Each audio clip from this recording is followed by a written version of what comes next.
I've never done this before, therefore I should only charge my clients like $10 an hour. I will slap you.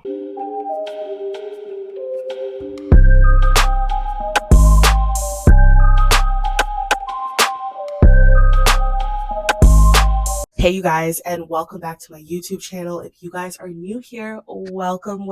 I wanted to go ahead and start a new series on my YouTube channel talking about different ways of making money. So each video is going to be talking about a different stream of income. But if you guys have any topics that you are interested in hearing about, like I was thinking about doing this, can you make a video on this? Please drop your comments down below. I will definitely make content around what you guys want to hear, what you guys are interested in learning about. But again, for today's video, we're going to be talking about becoming a virtual assistant. And if you guys see me looking down, I'm looking at my laptop. I have some notes here. So we're going to get right into this video. But first, I need a drink. You guys are wondering what I'm drinking. It's hot chocolate, which brings us to today's sponsor. This video is brought to you by Beans Bakery. So Beans Bakery has their very own line of hot chocolate coming out. Beans Hot Cocoa. This is literally the best hot chocolate I've ever had. You'll get. This is it. This is really it. Swiss Miss has nothing on this. And I love this hot chocolate, not only because I'm the one who made it, but because there's only 5 ingredients in this: milk, sugar, cocoa powder, salt, and vanilla. Okay, I've become one of those people who look at all of the ingredients in the food that I buy. The fewer ingredients, I think, the better the food. Getting back to the video, becoming a virtual assistant. You can be a virtual assistant, admin assistant, executive assistant, personal assistant. These jobs can be done in person or online. For me personally, I started off by managing my client's YouTube channel, and then I eventually moved over and helped her with like her calendar and some personal stuff. But I did start off with just like the business admin side of things. So when you find a client, you can also let them know, like if you are a admin assistant or a virtual assistant, you can let them know, hey, I also do personal assistance as well. So that's like calendar management, helping out with more personal tasks. But the first thing you're going to want to determine is what services do you offer. So if you're more of like an admin assistant, you're helping out with like email marketing, back-end stuff. Or you could be more of a social media manager, content manager type of virtual assistant where you're helping them out more with their social media. So you have to decide what services you offer. And you don't have to just pick one. You can choose your combination of services. Some people, they set themselves up to be community managers. So a lot of like coaches will have a online community with their people. You can offer your services managing that community. So you would go in, you would, get the conversation going. So you need to basically pick and choose what skills you're offering. So start off with what you know. And then if you want to tell your client like, hey, I haven't done social media management, but I'm willing to learn, I'm willing to try, you can develop those new skills as you go. When you're figuring out what services you want to offer, you want to look at number one, where do you have experience? What skill set do you already have? What are you interested in? Number one, you have to determine what services you are going to be offering. Number two, you have to set your prices. So this is a wonderful thing about being a virtual assistant.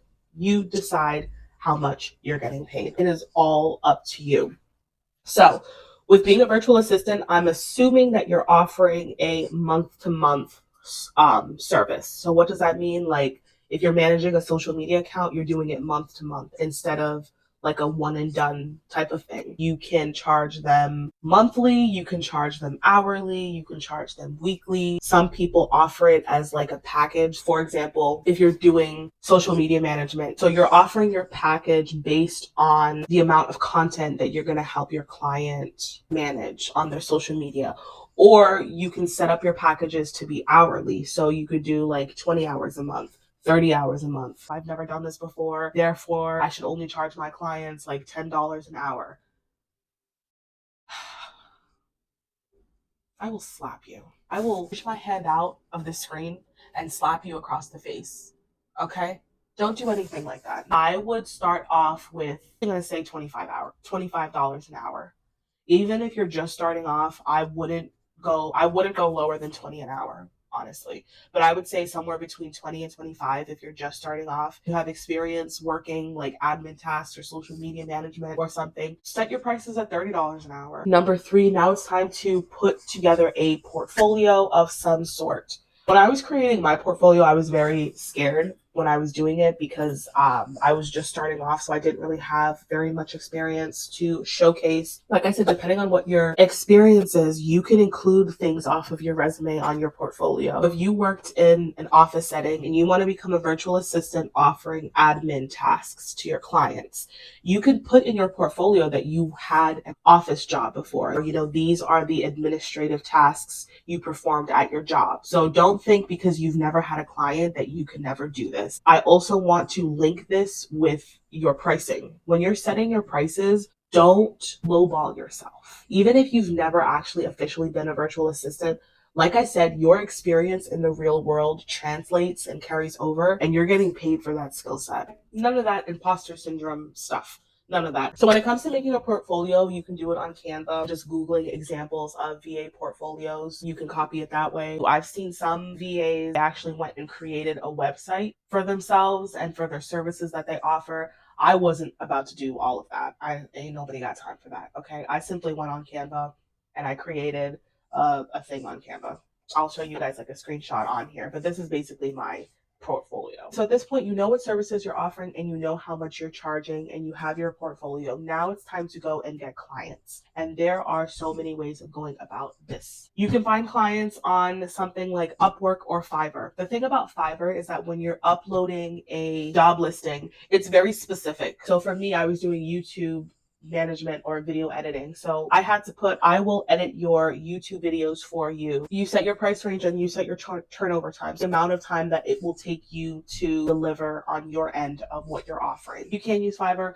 Upwork is another place that you can go to look for clients. You can search different job listings there. The only downfall to Upwork is that in order to apply for a job, you need something that they call connects. That's the reason why I am no longer on Upwork and I don't use that platform anymore because I'm not paying money. I'm not buying connects just so I can no, Nina's not doing that. You could try it though. You could do it. People have had great success with Upwork, but it wasn't for me. I don't know if Indeed has anything. I guess you could technically check Indeed, but LinkedIn is also another great place to look for clients. I personally found my client on social media. I was on her live one day and she mentioned that she needed help with her YouTube channel. So I sent her a DM. You could create like a lifestyle page. So you could do content like a day in the life of a virtual assistant. When potential clients come to your page, they get a feel of who you are and your personality. One of the things about finding the right client is it shouldn't necessarily be all about the money.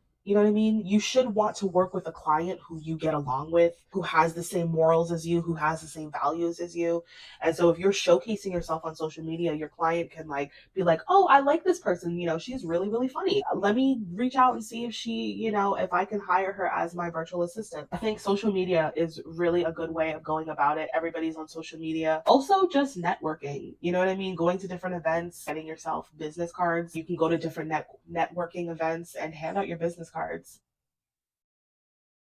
You just want to make sure that you're finding the right client. Like you want to find somebody who you can also learn from. You know what I mean? If I were to go back into being a virtual assistant, I think I would want to work for a baker, a home baker, or somebody who has their own bakery. While I'm assisting them run their business, I'm also learning from them. Working for somebody who you eventually want to be in the future. That's actually a very good way of putting it. I would definitely recommend offering like a free discovery call or something like that. You want to sit down with the client and make sure you guys are on the right page in terms of what you bring to the table and what they expect from you. Finalize everything, determine, you know, how many hours you're working. Do you have a set schedule or is it like on your time? How often are you guys going to be meeting? Is it going to be every other day? Is it going to be weekly? You want to make sure that you are familiar with the required softwares involved. So if you're a virtual assistant for an entrepreneur, odds are they probably have something like Trello or Honeybook or some sort of other CRM, some sort of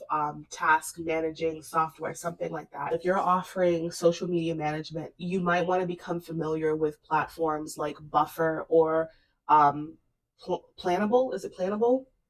Plannable. So those are two softwares that you can use to schedule out content. So you want to make sure that when you're talking with your clients, you're figuring out what platforms do they use in their business, what platforms do you need to familiarize yourself with, just to make sure you guys are both on the same page. The next step is forming a contract. Please please, please, please, please, please, please, please, please, please, please, please,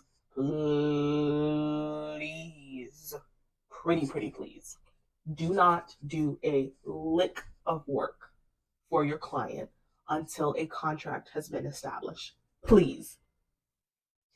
I have heard so many horror stories from virtual assistants where they would start to offer a service or start to offer a service, and then their client didn't pay them either the full amount or didn't pay them at all. Do not pick up a pen for your client without a contract being in place, please. And if you're freaked out about drawing up a contract, you're thinking, I've never done a contract before, how do I do it? ChatGPT is your best friend. Literally, you're going to go to ChatGPT. You're going to tell ChatGPT everything. I'm a virtual assistant. This is my client. I am their admin assistant. I'm helping them out with email marketing, with calendar management, and with social media management, or whatever it is, whatever services you're offering for this client. These are the services. These are the number of hours I'm working. This is the expected pay. This is the start date. You're just going to tell ChatGPT all of basically everything you discussed with your client during the discovery call, and just tell it to write out a contract for you, and it'll spit out a contract. Review the contract, make sure everything is good. Also, make sure you have a clause in there for termination, because you're not going to be with this client forever, I'm assuming. So what does that look like when you guys are ending your contract? You're going to now send that contract to your client. Once you and your client sign the contract, then you can begin your work. You can upload it to I think it's called DocuSign. I think it's called.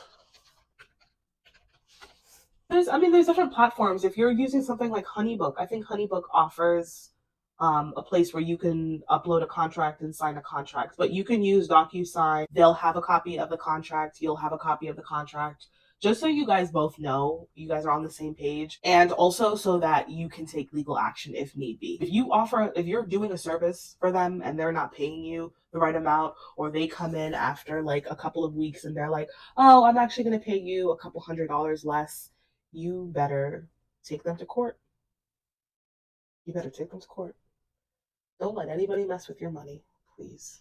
So those are the basic steps of becoming a virtual assistant. I actually want to redirect you to somebody. I'm just trying to look for her IG account. She is a virtual assistant. I've been following her for almost 2 years now. She's great because she has a lot of like resources available, paid resources, but she goes live on TikTok quite often. And when she goes live, she breaks everything down. Her name is Beth. Her handle is Beth Virtually. I'm going to put a screenshot on here. But you guys should go and follow her on TikTok and subscribe to her channel to be notified when she's live. If you are interested in becoming like a virtual assistant or something of that sort, go and follow Beth. Beth, you can barely see it on there. I learned a lot from her when I was first starting off. But those are the basic steps on becoming a virtual assistant. I really hope this video helps. If you guys have any question, please comment down below. I will do my best in assisting you and answering you. There's just so many ways of going about being a virtual assistant and how you want to set yourself up. It really depends on you, what you're looking to do, how many hours you're looking to work, how much money you need to make from this. Other than that, I hope this video was helpful. To be very honest, I don't know what I'm going to talk about in the next video, but there will be another video. Comment down below, let me know what you guys want to hear, and I'll see you guys in the next video. Thank you so much, and have a great rest of your day.